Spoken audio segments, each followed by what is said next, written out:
Chonge, unajua kuna mambo sijaelewa mpaka sasa. Yale majina ya wakuu wa mikoa na wilaya uliyatoa wapi na uliwajulia wapi? Na kwa nini hukutuambia tujadiliane kwanza kabla hujafanya chochote? Maana ilikuwa kama surprise kubwa sana kwetu pia. Ina maana haya pia yaliandaliwa na KJ? Ndiyo, yote haya niliyagundua usiku wa jana nilipokuwa nafanya maandalizi kwa ajili ya leo. Unamaanisha nini unaposema shukrani zote zimwendee KJ? Naam, tunaendelea na simulizi yetu ya Mchimba Makaburi. Leo tutakwenda kuangalia sehemu ya 22. Lakini kabla hatujaendelea nikukumbushe kusubscribe na kubonyeza alama ya kengele ili kila sehemu ninayoiweka kufikia kwa wakati, ikufikie moja kwa moja kwenye simu yako kama notification. Lakini kumbuka kisa hiki ni kisa cha kutunga tu, wala hakihusiani na mambo yoyote ambayo yanaendelea katika nchi ya Burundi au yaliyowahi kutokea katika nchi ya Burundi. Kisa hiki ni cha kutunga kwa ajili ya kuleta burudani tu. Sasa tutaangalia pale tulipoishia katika sehemu ya 21. Kwanza kabisa hatujamwona waziri mkuu na mawaziri wengine leo pale Ikulu, na simu zake pia hazipatikani. Kwa hiyo tulitaka kujua kulikoni, alisema mkuu wa majeshi, na Innocent katabasamu kisha akasema. Sasa tutaendelea na sehemu ya 22. Mlitaka kujua kwa nini hakuwepo Ikulu au mlitaka kujua kwa nini mmeondolewa kwenye nafasi zenu za uongozi? Aliuliza Innocent, na wale wakuu wa majeshi wakatazamana bila kusema neno. Innocent akaendelea na kusema, kwa hiyo nyie mnaamini kuwa waziri mkuu ndo rais wa nchi hii, si ndio waheshimiwa? Yaani kwenu nyie rais KJ sio chochote. Ndio maana mtaka kuonana na waziri mkuu muulize kulikoni, na kama ikiwezekana mpange jinsi ya kumpindua rais KJ, si ndio waheshimiwa? Aliongea Innocent kwa sauti yenye utulivu lakini yenye mamlaka. Wale wakuu wa majeshi macho yaliwatoka, na mkuu wa polisi mstaafu akadakia na kusema, hayo maneno gani tena mheshimiwa? Unataka kutupatia kesi ya uhaini ghafla tu kwa kutaka kwenda kumuona waziri mkuu? Lengo letu ilikuwa kumjulia hali tu kwa vile hatukumuona pale Ikulu, wala hamna jingine, alisema mkuu wa polisi mstaafu. Na Innocent akadakia na kusema, sikilizeni niwaambieni waheshimiwa, kiongozi mnayetakiwa kumheshimu katika nchi hii sio waziri mkuu, bali rais Kwizera, kwa sababu yeye ndo rais wa nchi hii na amiri jeshi mkuu wa majeshi yote. Lakini nyinyi mnamchukulia waziri mkuu kama ndio rais wenu, na ndio maana mmeondolewa kwenye nafasi zenu, alisema Innocent. Akatulia kidogo kisha akaendelea na kusema, sasa kama mna fikra mbaya katika vichwa vyenu ziondoeni, kwani mheshimiwa rais hataki machafuko yoyote yatokee katika nchi hii, na wala hataki lolote baya liwatokee nyie. Ndio maana aliwaacha muendelee kuwa uraiani, vinginevyo na nyie mngekuwa kizuizini, alisema Innocent. Akatulia kidogo kisha akaendelea tena na kusema, mheshimiwa rais amefanya mabadiliko haya kwa vile hajapenda mtu mmoja anayejiita Mungu mtu aiendeshe nchi hii, na ninafahamu kwa nyie wote hapo ni vibaraka wake. Sasa ushauri wangu kwenu, rudini majumbani kwenu mkae na familia zenu, maana mtakachojaribu kukifanya mtagundulika kabla hamjakifanya. Na acheni kabisa kudhani kuwa waziri mkuu ndo kiongozi wa nchi hii. Kiongozi wa nchi hii ni rais KJ, vinginevyo msije mkamlaumu mtu. Kwa leo ninawaachia muondoe kwa vile tumefanya kazi pamoja kwa muda mrefu, lakini jiangalieni matendo yenu na zingatieni kuwa kila mnachokifanya na waona, alimalizia Innocent. Na wale wakuu wa majeshi wastaafu wakabaki kimya bila kusema neno. Innocent alisimama kisha akawaambia, mko huru, mnaweza kurudi majumbani kwenu, lakini kuweni makini sana na zingatieni nilichowaambia, alimalizia Innocent. Na wale wastaafu wakasimama na kuondoka.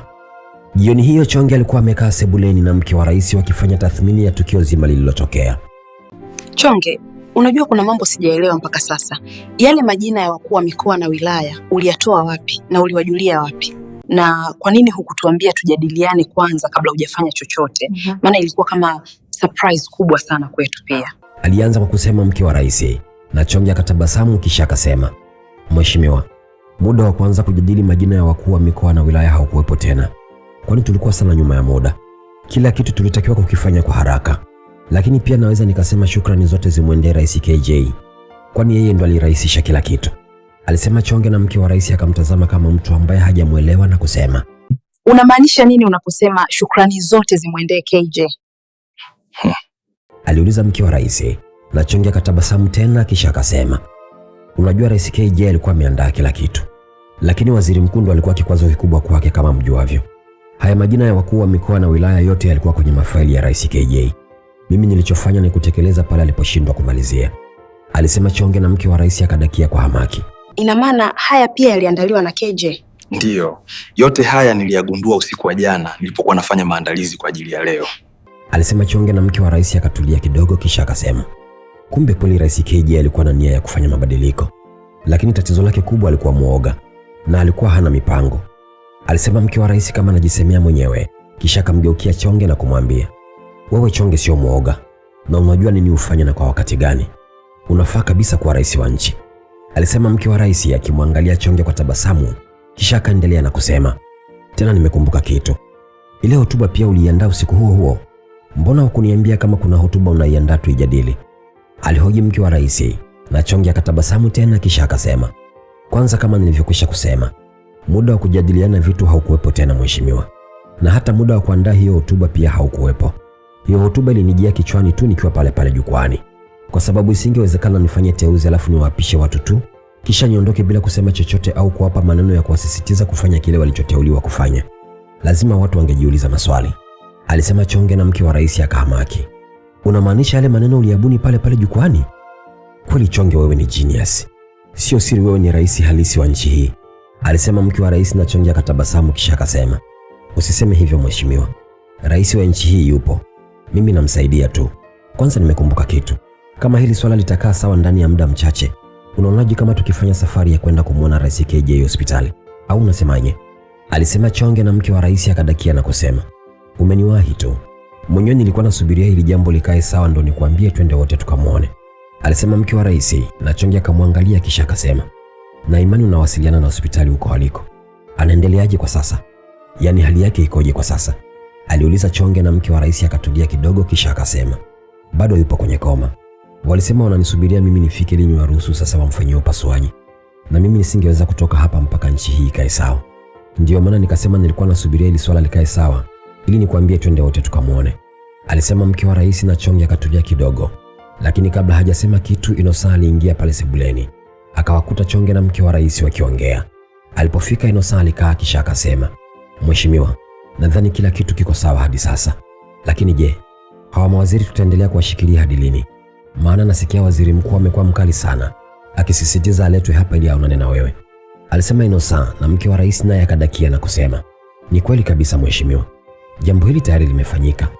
Ni wakati sasa wa kuachia, maana watu wataanza kufuatilia kujua kulikoni, alisema mke wa rais. Lakini kabla Chonge hajajibu, Innocent aliendelea tena na kusema, hapa unavyoniona nimetoka kuongea na wakuu wa majeshi uliowastafisha. Vijana wangu waliwakamata wakiwa njiani wanakwenda nyumbani kwa waziri mkuu. Ina maana kuna jambo walitaka kwenda kuongea naye, lakini niliwapa onyo kama ulivyoniagiza, na naamini hawatothubutu tena, alisema Innocent, na Chonge akatabasamu kisha akasema, safi sana Innocent. Mpaka sasa tuna ushindi wa 79%. Bado kidogo tu tutakuwa na 100%, alisema Chonge. Akatulia kidogo kisha akaendelea na kusema, jambo tayari limefanyika kweli, lakini hali bado haijatulia. Hali itatulia nikimalizana na waziri mkuu. Kwa hiyo nyie tulieni mpaka nitakapowaambia. Nadhani haitakuwa muda mrefu sana, kama siku 2 au 3 hivi, aliongea Chonge. Akatulia kidogo kisha akaendelea tena na kusema, waambie vijana wasitoke mpaka nitakapowaambia. Tunatakiwa kuangalia kwanza hawa watu wawili uliowapa onyo leo. Je, watatulia kweli au watakuwa na heka zingine? Alisema Chonge, na Innocent akadakia tena na kusema, mpaka sasa wanafuatiliwa kwa karibu sana. Kama kuna lolote tutajua, alisema Innocent, na Chonge akadakia tena na kusema, safi sana. Sasa tuvumilie mpaka baada ya siku 2. Nitakuruhusu umwachie waziri mkuu, alisema Chonge, na mke wa rais akadakia tena na kusema, waziri mkuu peke yake? Alihoji mke wa rais, na Chonge akasema, ndiyo, waziri mkuu peke yake kwanza. Nikishamalizana naye huyo wengine wote hawatakuwa na nguvu, alisema Chonge, na mke wa rais akahoji tena, umepanga kumalizana naye kivipi mheshimiwa Chonge? Maana naona sasa hivi unajiamini balaa mpaka unanipa amani ya moyo, alisema mke wa rais, na Innocent akadakia na kusema, yaani hata mimi sikutegemea kama yule jamaa tuliyemtoa kule makaburini atakuwa bright kama hivi. Yaani Chonge ni zaidi ya marais kadhaa niliyowahi kuwaona. Hebu tuambie, umepanga nini kuhusu waziri mkuu? Alisema Innocent akimalizia na swali. Chonge alitabasamu kisha akasema, niliwaambia swala la waziri mkuu niachieni mimi mwenyewe, kwa sababu huyu tukishamuondoa kwenye picha kila kitu kitakuwa sawa. So niachieni mimi, alimalizia Chonge, na mke wa rais akamwangalia Chonge kwa kumtulizia macho bila kusema neno. Kile kitu kilichokuwa moyoni mwake kikazidi kuchanua. Akajikuta na tabasamu kila akimwangalia Chonge, lakini bado hakujua hicho kitu ni kitu gani. Alijikuta tu kila wakati akitamani kumsikiliza na kuwa karibu na Chonge. Alifarijika sana alipokuwa akimsikiliza. Usiku wa siku hiyo mke wa rais hakupata usingizi kabisa. Hata mwenyewe hakujielewa kwa nini usingizi umemgomea. Kichwani kwake alikuwa na mambo mengi. Kwanza alikuwa akijiuliza kama nchi itatulia kweli baada ya kuachiwa waziri mkuu na mawaziri wengine. Lakini pia akawa anajiuliza ni nini Chonge amepanga kuzungumza na waziri mkuu mara tu baada ya kuachiwa na kuletwa pale Ikulu. Kichwa chake kilikuwa hakitulii kabisa. lakini ghafla akajikuta anatabasamu kisha akajisemea, namwamini sana Chonge, naamini atakuwa amejiandaa.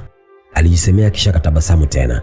Picha ya Rais KJ ikamjia kichwani, akajikuta anajisemea tena, mume wangu KJ alipokuwa bado hajawa rais alikuwa jasiri sana, wala hakuwa mwoga, lakini toka alipoingia madarakani amekuwa mwoga sana, akimwogopa waziri mkuu. Yaani amekuwa hana mipango kabisa ya kuikomboa nchi. Lakini Chonge ni tofauti kabisa. Kwanza ni jasiri na sio mwoga, lakini anajua ni nini afanye na kwa wakati gani. Mtu aliyekuwa mchimba makaburi tu anakuwa na uwezo mkubwa kuliko rais halali wa nchi. Kweli huyu Chonge ni kitu kingine. Aliendelea kujisemea akiwa bado amejilaza pale kitandani. Usingizi uligoma kabisa kuja. Akachukua simu yake na kuangalia saa. Ilikuwa tayari ni saa 8 na dakika 13 za usiku. Akairudisha simu sehemu yake na kujaribu kulala, lakini ikashindikana. Chonge alikuwa ameitawala sana akili yake. Alitamani kama ingekuwa amekaa naye akimsikiliza, maana alikuwa akipata faraja sana akisikiliza maneno yake. Alikaa pale kitandani akijigeuza. Ujasiri ukamshinda. Akashuka kitandani na kutoka. Akaelekea chumbani kwa Chonge, akaanza kugonga mlango taratibu. Ni nini amekifuata chumbani kwa Chonge, mke wa rais? Basi usikose sehemu itakayofuata ili uweze kujua ni nini kitaendelea.